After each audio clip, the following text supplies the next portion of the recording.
Bueno, entonces en este segundo repaso que se hace para la prueba número 2 de la clase de Física 200, pues vamos a hablar sobre las ondas mecánicas. Bien.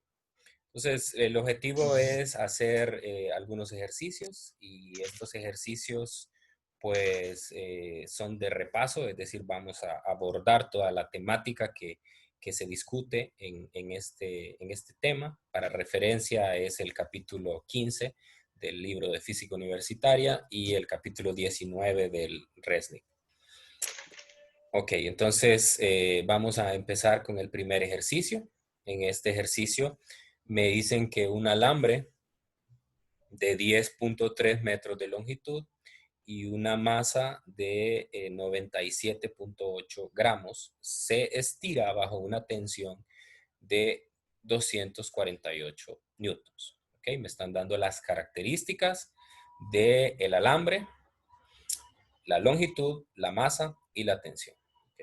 Si se generan dos pulsaciones, o sea, dos ondas separadas por un tiempo de 29.6 milisegundos, cuidado con esta notación aquí, milisegundos, es decir, 29.6 por 10 a la menos 3 segundos, una en cada extremo del alambre. Y me preguntan en dónde se encuentran las pulsaciones. Ok, entonces vea que aquí estoy haciendo una ilustración del alambre y tengo los dos pulsos. Uno lo identifico con el número 1, otro lo identifico con el número 2. Entonces, lo único que me dice es que los pulsos se generan con una diferencia de tiempo. O sea que se lanza el primer pulso y 29.6 nanosegundos después, o sea, casi inmediatamente después, se lanza un segundo pulso. ¿Okay? Lo que me piden es en qué punto de toda la longitud del alambre estos pulsos se van a encontrar. Muy bien. Entonces aquí lo primero que debo recordar es que los pulsos en una cuerda viajan a velocidad constante. Así que basta con que yo conozca la velocidad de los pulsos y el tiempo que le toma a viajar hacia ese punto, al pulso, para poder encontrar en qué posición se encuentran, ¿no? Entonces ese va a ser el primer objetivo. La masa del alambre, pues anotamos los datos. Ya sabemos que la rapidez de los pulsos hay varias maneras de encontrarlo, pero en términos de las propiedades del medio sobre el cual viaja, es igual a la raíz cuadrada de la tensión entre la densidad lineal de masa. Entonces, recordar que la densidad lineal de masa es el cociente de la masa entre la longitud, ya sea del segmento o de la cuerda completa, ¿no? Entonces, en este caso, nosotros nos dan la masa de toda la cuerda, o de todo el alambre más bien, y la longitud de todo ese alambre. Así que yo puedo hacer ese cociente, ¿no? Entonces, simplifico la ecuación y pues me queda en términos de la tensión, la longitud y la densidad lineal. Yo tengo perdón, esta no es la densidad lineal, esto que está acá es la masa. Porque antes lo sustituí, masa entre longitud. Muy bien, entonces ahí lo que hacemos es sustituir nada más y encuentro que cualquier pulso en ese alambre se va a mover a 162 metros por segundo. Cuidado con eso, ¿eh? No importa las características que tenga el pulso en cuanto a su amplitud, en cuanto a su frecuencia, eh, esos pulsos se van a mover a 162 metros por segundo sobre ese alambre. Okay, ese es nuestro primer paso. Ya tengo la velocidad, dije que la segunda parte que necesitaba era el tiempo. Okay. Entonces ahí tengo que recordar a la cinemática. La cinemática me dice que si tengo una partícula, en este caso la partícula es en realidad una onda, o lo puedo describir como una onda, ¿verdad? Se está moviendo pues a velocidad constante. Entonces la ecuación de movimiento se reduce a la velocidad multiplicada por el tiempo. ¿Sí? Multiplicada por el tiempo. Entonces, voy a escribir una ecuación de movimiento para el pulso 1, o sea, el que yo identifiqué a la izquierda. y otra para el pulso 2, el que identifique a la derecha. Entonces, después de haber transcurrido un determinado tiempo, el pulso 1 se va a encontrar en la posición X1. Y después de haber transcurrido el mismo tiempo, más el pequeño intervalo de tiempo de diferencia que hay cuando los dos pulsos se liberaron, por decirlo así, inicialmente, ese lo determino como delta t, eso me va a dar la posición que tiene el pulso 2. Entonces pueden ver esta ilustración que está a la derecha. Cuando ha recorrido el pulso 1 la distancia x1, pues se va a encontrar con el pulso 2 que ha recorrido una distancia x2. O sea, las distancias no son iguales. Las distancias serían iguales si los pulsos se hubiesen lanzado al mismo tiempo. ¿Por qué? Porque tienen la misma velocidad y van a viajar una misma distancia. Ok, entonces, y una ecuación también complementaria que necesito recordar, pues es, obviamente, si sumo x1 y x2, pues me tiene que dar la longitud de toda la cuerda. ¿Verdad? Entonces, la longitud de toda la cuerda, según el enunciado, era 10.3 metros. Así que básicamente lo que tengo son tres ecuaciones, ¿verdad? Esta primera ecuación de x1, luego la segunda ecuación de x2, y tengo la tercera ecuación que es la suma de las x. Entonces sustituyo x1 y x2 en la de la suma, ¿verdad? Y obtengo esta ecuación. Bien, entonces en esta ecuación la única incógnita es el tiempo t, porque delta t lo conozco, son los 29 milisegundos, perdón. Así que, y la velocidad también ya la encontré anteriormente, así que despejo para t. Al despejar para el tiempo y sustituir los valores que ya conozco, entonces esto me da un tiempo de 0.017 segundos. O sea, eso quiere decir que es el intervalo de tiempo que transcurrió desde que se liberó el primer pulso hasta que se encontraron los dos. ¿Okay?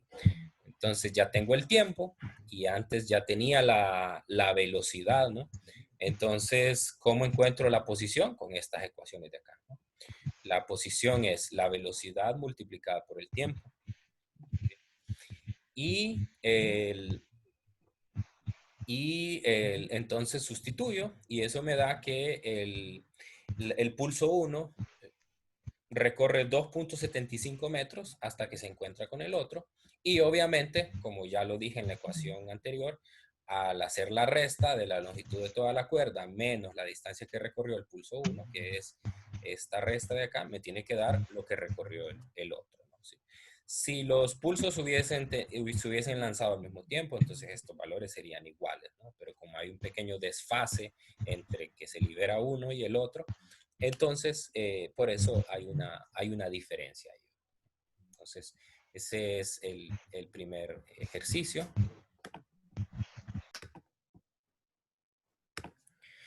Bien, el segundo problema es este ejercicio donde me están dando un alambre que está sometido a una cierta tensión F y las ondas viajan transversalmente con una amplitud y con una longitud de onda llamada lambda 1. ¿Okay? Transportan una potencia, ya saben que las ondas transportan energía a una razón constante y me dice que estas ondas transportan una energía o una potencia de 0.400 watts. ¿Okay? Entonces, ahora la longitud de la onda se duplica. Es decir, que la nueva longitud de onda es 2 veces la longitud de onda de la primera onda que describimos. Y la tensión y la amplitud se mantienen constantes. Entonces me pregunta, entonces, ¿cuál es la potencia media que transporta ahora la onda? Entonces ahí tenemos que hacer una relación, ¿verdad? Los datos que tenemos es la potencia inicial, tenemos lambda para el segundo caso, que es igual a 2 veces lambda 1, y además conocemos que F y A se mantienen constantes. Okay. Muy bien. Entonces voy a recordar la ecuación que describe a la potencia media. La potencia media, recuerden que es un medio de la potencia máxima. La potencia máxima se encontró al hacer el valor máximo del el seno cuadrado que aparece por ahí en la potencia, ¿verdad? Para referencia de eso, pues vayan al texto que ahí está, pues bien explicado. Entonces, la potencia media es un medio de la raíz de mu f por omega al cuadrado a al cuadrado. Entonces, si se fijan aquí, yo le puse el subíndice 1, es decir, cuál era la potencia inicial. Y como la cuerda sigue siendo la misma, o el alambre sigue siendo el mismo, entonces mu sigue siendo el mismo. Me dicen además que la tensión se mantiene constante, por eso a F no le pongo ningún subíndice, y que la A se mantiene constante, no le pongo ningún subíndice. O sea que la única variable que va a cambiar en este paso de doblar la longitud de onda es la frecuencia angular según esta ecuación, porque la frecuencia angular, ustedes ya saben, que se puede escribir en términos de lambda, y eso es lo que hago aquí a continuación. Yo sé que omega es 2πf, pero f lo puedo escribir en términos de la velocidad y de lambda. ¿Okay? Entonces yo puedo escribir a omega en términos de lambda, en términos de la tensión y en términos de mu. Aquí sustituí la relación de la velocidad de la onda en términos de estas dos variables, ¿no? Entonces, si f y mu se mantienen constantes, la variación de omega solamente está descrita por esta variación. Es decir, la variación de omega es inversamente proporcional a la variación de lambda. Entonces, ¿qué hago? Meto esta ecuación donde está omega y entonces ahora ya tengo mi ecuación de potencia media en términos de lambda, ¿verdad? Porque lambda es la única variable que se está modificando. Entonces, veo que la potencia es inversamente proporcional al cuadrado de la longitud de onda. Es decir, que si la longitud de onda aumenta, entonces la potencia disminuye. Eso es lo que veo a continuación. Entonces, lo que hago es pasar este lambda que tenía acá, lo paso a multiplicar al lado izquierdo, de tal manera que todo lo que me queda al lado derecho es una constante, o se mantiene constante en ese proceso de pasar de una longitud de onda al doble de la longitud de onda inicial, ¿no? Entonces, todo esto que está en la derecha se mantiene constante. Así que esto puedo decir que es igual a una constante, le puedo poner la letra que yo quiera, ¿verdad? ¿Sí? Pero en este experimento, donde la longitud de onda se dobla y se mantiene constante la cuerda, la tensión y la amplitud, entonces esto es constante. ¿Sí? Entonces, ¿qué es lo que hago? Quiere decir entonces que esa constante va a ser la misma antes y después. Y esa constante es igual al producto de la potencia media por lambda. Por lo tanto, la potencia media multiplicado por lambda 1 al cuadrado tiene que ser igual a la potencia media 2 multiplicado por lambda 2 al cuadrado. Porque eso es igual a una constante y esa constante va a ser la misma antes y después. Entonces, eso me permite encontrar una nueva ecuación. Ojo, esta ecuación solo es válida para esta situación en particular. No la vayan a tomar como una ecuación general que la pueden aplicar a cualquier problema, porque en este problema llegué a esto gracias a que el alambre sigue siendo el mismo, a que la tensión se mantiene constante y que la amplitud también se mantiene constante. ¿Okay? Entonces, en términos de aquí, lo que hago es despejar para la potencia media 2 y me queda este cociente de las longitudes de onda. Y como yo sé que la longitud de onda 2 es 2 veces la longitud de onda 1, pues cancelo la longitud de onda. Entonces vean que no era necesario conocer la longitud de onda inicial. Entonces eso me queda un medio elevado al cuadrado, pues me queda un cuarto. Entonces lo que encuentro es que al mantener constantes estas variables y aumentar la longitud de onda al doble, entonces la potencia se disminuye a un cuarto de su valor original. Y su valor original era 0.4 watts, entonces dividido entre 4, la nueva potencia media va a ser 0.100 watts.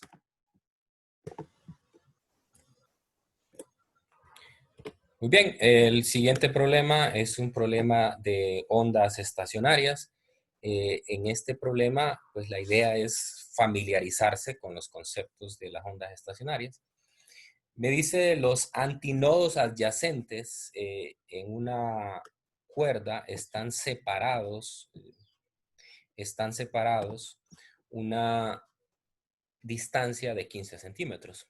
Una partícula en un antinodo oscila con un movimiento armónico simple de amplitud igual a 0.850 centímetros y periodo 0.0750 segundos.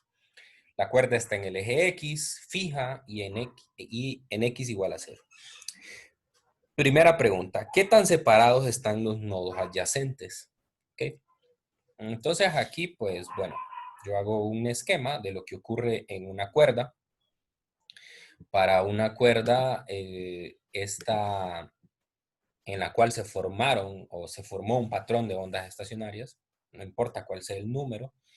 Entonces yo voy a identificar los nodos y los antinodos, ¿no? Recordamos que los nodos son los puntos que tienen un desplazamiento vertical o transversal más bien, prácticamente cero o nulo, o sea, no tienen amplitud en su movimiento, y los antinodos tienen la máxima amplitud. O sea, la diferencia entre una onda estacionaria y un pulso normal viajando en una cuerda es que cada uno de los puntos en la cuerda va a tener una amplitud ya definida, ¿no?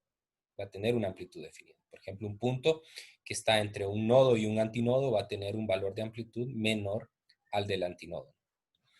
Otra cosa a identificar es la distancia, ¿no? Entonces ahí sí tenemos que recordar bien esa parte. La distancia que hay entre dos nodos que son adyacentes es media longitud de onda. ¿Okay? Y la distancia que hay entonces entre un nodo y un antinodo, pues obviamente sería la mitad de eso, sería un cuarto de la longitud de onda. Entonces, eso es lo primero que me pide. Me dice qué tan separados están los nodos adyacentes. Entonces, solo tengo que recordar la teoría. Los nodos adyacentes están separados media longitud de onda. Entonces, y la longitud de onda, pues ya me las daban. Me decían que esa longitud de onda, a ver,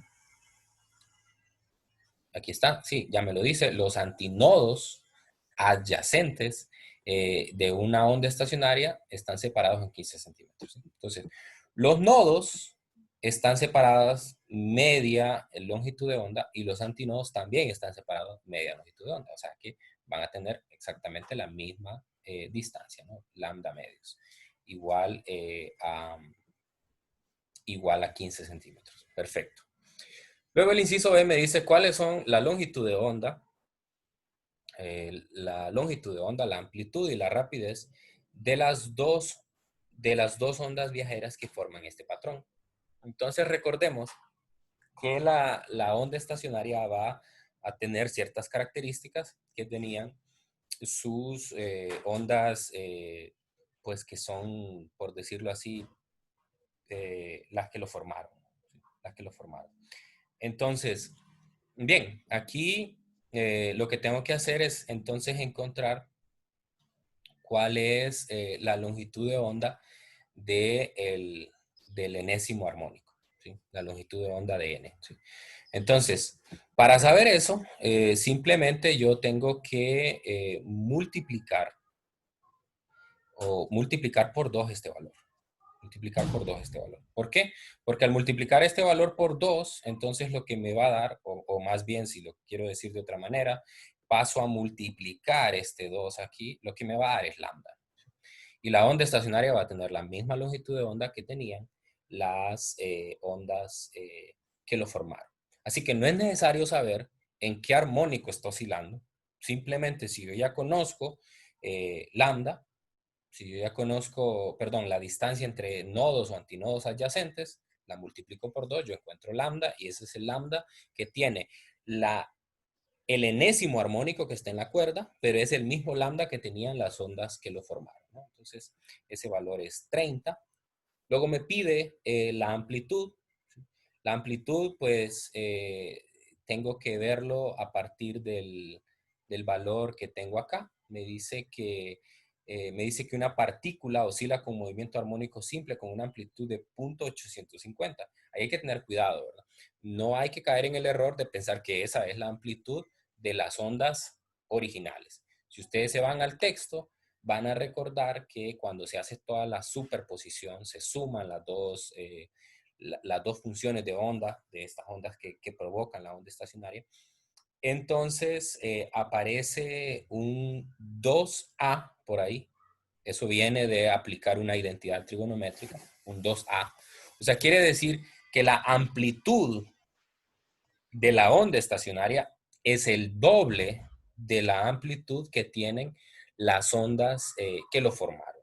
Entonces, simplemente lo que hay que hacer es dividir entre 2 la amplitud que tiene la partícula que está en el máximo desplazamiento, y esa es la partícula que está en el antinodo, ¿no? Por eso aquí pongo esta fórmula, la amplitud del antinodo entre 2. La amplitud del antinodo es 0.850 dividido entre 2, 0.425. Luego me dice que encuentre la rapidez, ¿verdad? Para encontrar la rapidez, entonces me voy por acá. Ya tengo lambda, ¿verdad? Ya tengo la amplitud, ¿verdad? Y yo ya sé que la velocidad es igual a la multiplicación de lambda por f. Lambda por f. Muy bien. Entonces lambda por f, ya tengo lambda, ¿verdad? Y f sabemos que es el recíproco del periodo. Y ya anteriormente nos dijeron cuánto era el valor del periodo, ¿sí? Que es 0.750 segundos, ¿no? Entonces, la velocidad de las ondas que provocaron la onda estacionaria, entonces va a ser el cociente de lambda sobre t, y eso me da 400 centímetros por segundo. Muy bien. Entonces, el inciso C me dice que calcule las rapideces transversales máxima y mínima de un punto en un antinodo. Entonces, para eso, yo tengo que tomar la función de la onda estacionaria. Ya sabemos que hay dos tipos de rapidez cuando hablamos de las ondas. La rapidez de la onda propiamente dicho, que es constante, y está la rapidez de las partículas en movimiento armónico simple, que son perturbadas por esa onda, ¿no? Entonces, lo que tengo que hacer para encontrar la velocidad, ya saben que es hacer la derivada parcial de la función de onda con respecto al tiempo. Pero ¿cuál es la y aquí? Pues la y, como está la partícula está sometida a una onda estacionaria, entonces tengo que usar la de la onda estacionaria y no la y de una sola onda, ¿no? Entonces, eso me queda la derivada con respecto a t de esto, ¿verdad? La derivada con respecto a t de este seno de omega t, pues es el coseno de omega t y me aparece un omega extra por aquí. Pero me dice que está en el antinodo. En el antinodo yo sé que el valor del seno es igual a 1, ¿verdad? ¿Por qué? Porque tiene el valor máximo, ¿no? Entonces, este valor es igual a 1. Y por lo tanto, entonces solo me va a quedar 2a omega coseno de omega t. Esto, si recuerdan, se parece bastante a la ecuación del movimiento armónico simple para la velocidad, pero tiene un 2 extra por ahí, ¿verdad? Sí, porque no es exactamente lo mismo. Entonces, recuerde que lo que me están pidiendo es la rapidez máxima. Entonces, la rapidez máxima es cuando está pasando recuerde que es un movimiento armónico simple, entonces la rapidez máxima se logra cuando el objeto o la partícula está pasando por el punto de amplitud cero, ¿no? ¿Sí? Entonces, y eso ocurre cuando este valor tiene su valor máximo, este coseno, igual a 1. Entonces, la rapidez máxima es igual a 2 veces A por omega. Se parece mucho a la del movimiento armónico simple, solamente que aparece este 2 extra.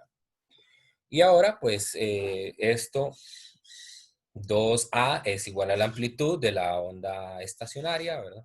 Y omega es 2pi sobre t. Sustituyo y entonces encuentro un valor de 71.21 centímetros por segundo. ¿Okay? Y en el inciso D me pide que encuentre la distancia mínima en la cuerda entre un nodo y un antinodo. Ya sabemos que entre dos nodos o entre dos antinodos adyacentes hay lambda medios. Obviamente entre un nodo y un antinodo tiene que haber lambda cuartos. Entonces divido lambda, que ya lo había encontrado anteriormente, entre 4 y encuentro cuál es el valor de la distancia entre nodo y antinodo adyacente.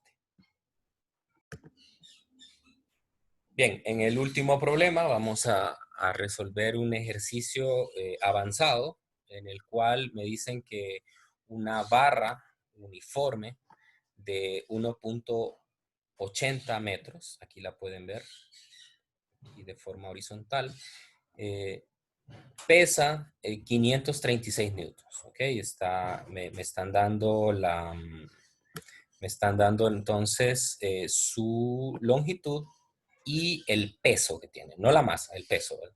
Y está sostenida de forma horizontal por dos alambres verticales que están sujetos al techo, ¿no? Entonces hay un alambre, uno es de aluminio y el otro es de cobre, ¿no? Aquí lo pueden ver. Olvídense de esos bucles que aparecen a los lados, ¿verdad? Esto es un alambre de aluminio, un alambre de cobre. Imagine que esto es como un rótulo, una cosa así que está sostenida por dos alambres, solamente que de materiales diferentes.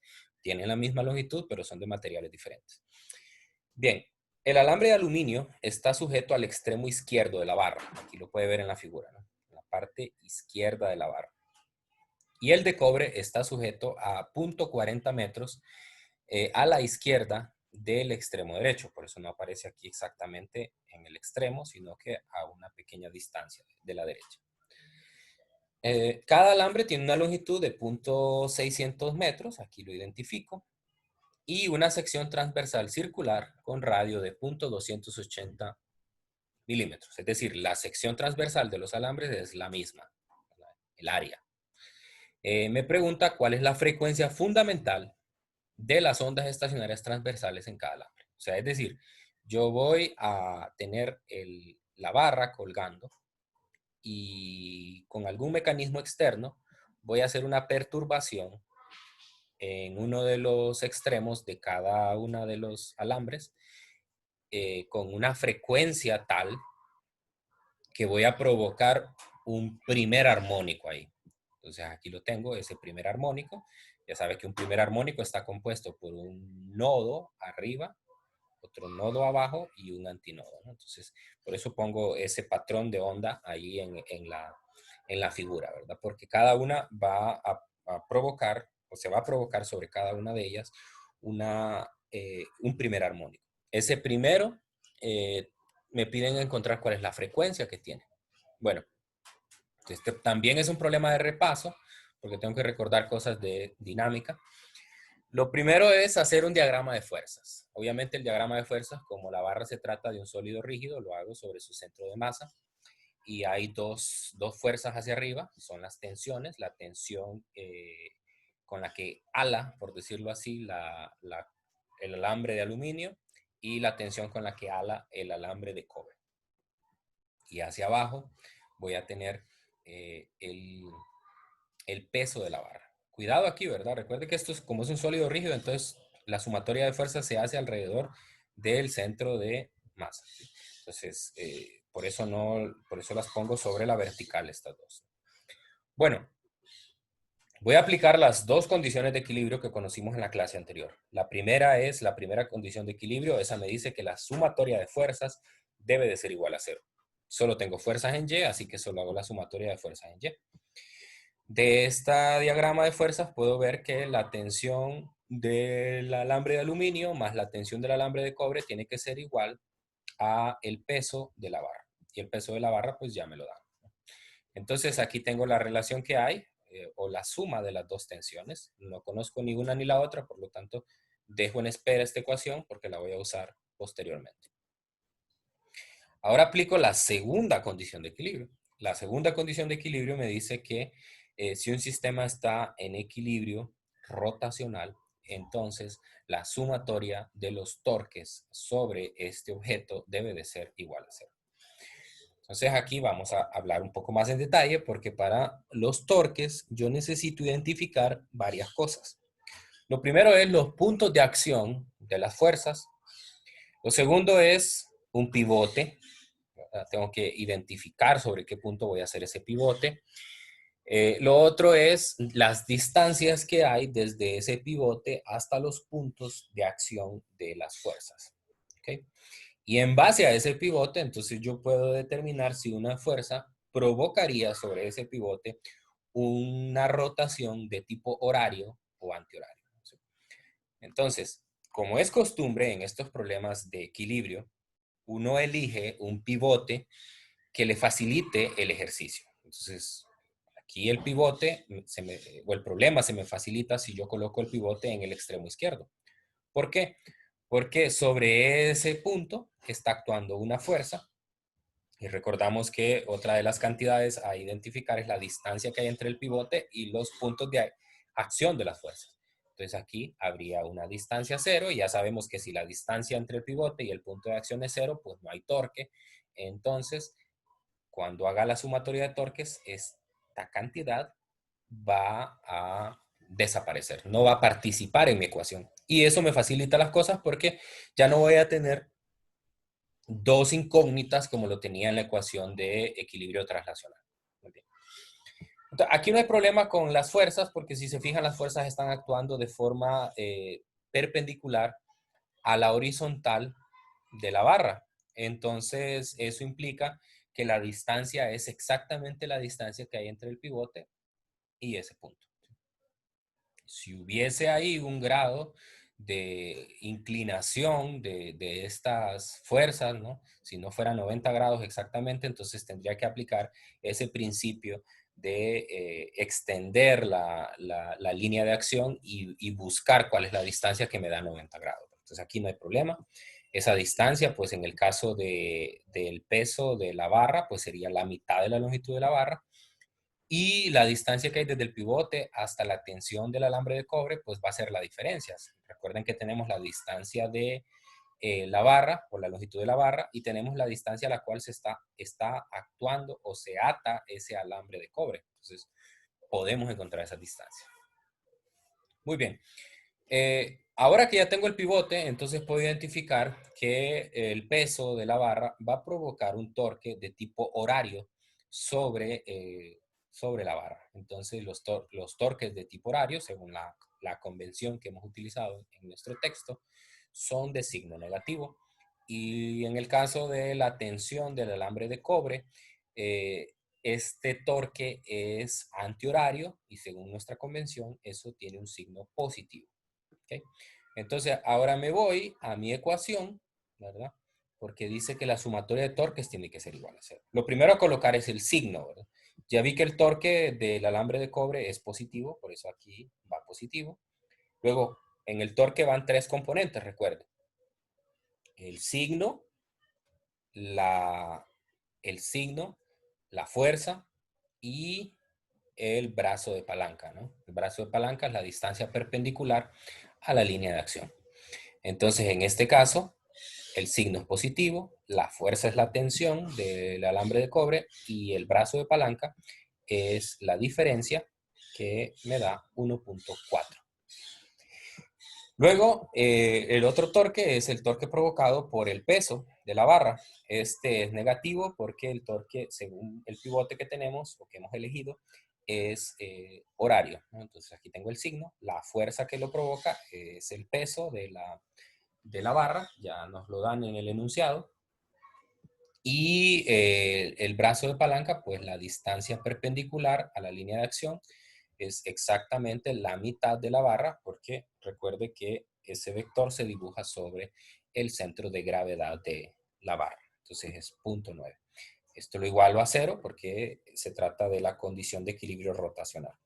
Y despejo entonces para la tensión del cobre.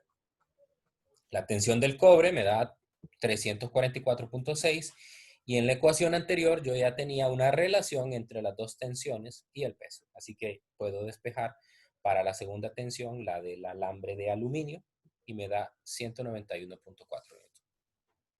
Ahora, ¿para qué encontré las tensiones? Las tensiones las encontré para, para encontrar las frecuencias. ¿Ok? Ahora voy a ver de dónde viene eso. Yo sé que para las ondas estacionarias, la frecuencia del enésimo armónico es igual a n sobre 2L multiplicado por la velocidad de la onda. Y la velocidad de la onda se puede encontrar como la raíz cuadrada de la tensión entre mu. ¿Okay? Como estoy hablando del primer armónico, entonces n es igual a 1. ¿Ok? Y sustituyo F es la tensión, porque así le llamé anteriormente, solo cambio de variable.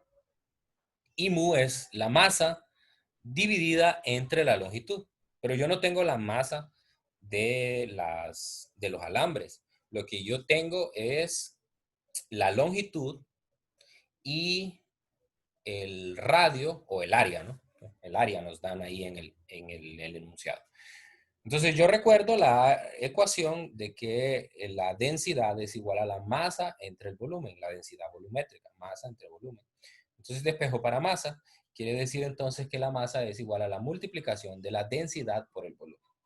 Y como los alambres tienen una geometría cilíndrica, entonces para un cilindro esto se encuentra como el área de la base, que es una área circular, multiplicada por la longitud. Entonces me queda la tensión multiplicada por L, ¿verdad? De hacer la operación oreja aquí en la ecuación anterior, dividido entre la densidad por el área, ¿no? Se cancelan las longitudes y entonces esa es la ecuación final. Ahora lo único que tengo que hacer para encontrar esa frecuencia fundamental es sustituir los valores. Si se fijan, todo es exactamente igual, excepto la tensión, porque tienen, perdón, la densidad también es diferente, tienen el mismo radio, porque tienen la misma área transversal y tienen la misma longitud. Entonces, lo único que cambia es la tensión, que pueden ver para el cobre, 344.6, eso es lo que encontramos anteriormente, y el valor de densidad volumétrica, pues lo busco en los libros de texto, 8.900 para el cobre y 2.700 para el aluminio, y eso me da cuáles serían las frecuencias a las cuales estaría oscilando cada una de los alambres si estuviera en el modo fundamental.